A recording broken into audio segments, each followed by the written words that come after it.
bring up Georgia is every year we see head coach Kirby Smart flying in his helicopter, landing on the football fields of these high schools to come and look at the talent, and of course Georgia and many other big-time programs. But when we talk about players that come from Savannah to Georgia, it's Warren Brinson, Nolan Smith, who's now a Super Bowl champ with the Eagles, and now currently on the roster this year.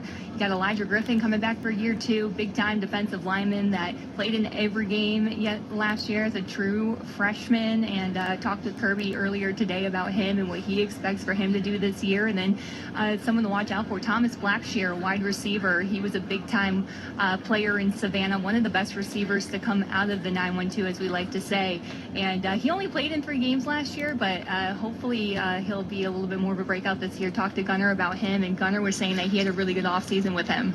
And I want to ask you about Gunner, because he showed up last year and no one knew what to expect, and quite frankly there wasn't much to take away because it was a new experience for him. Tell the audience what you saw and heard today. Yeah, compared to last year in Atlanta to this year's SEC Media Days here in Tampa, I don't know if there's something in the water here in Florida, but I think it goes to show that Gunner has just truly become more comfortable and confident now that he's entering year 2 as the starting quarterback for Georgia.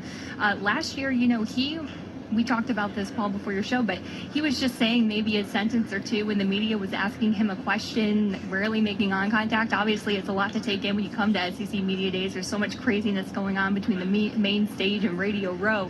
But this year, he was confident, he was composed, he was very comfortable, and he would talk. I mean, he had so much to say, and something that really stood out to me with Gunner was just him saying how much that he feels like he's gotten more healthy. A really big thing that he focused on this offseason was just when it comes down to nutrition. He felt like that could play a very big factor in this upcoming season for him, really focusing on that. That way he can, make sure that he's able to maintain himself and remaining healthy, because one thing that they want to do is be more explosive. That's something that Kirby Smart talked about. And so with Gunner on the field and wanting to run that ball every now and then, he's got to be able to do it and power through those guys.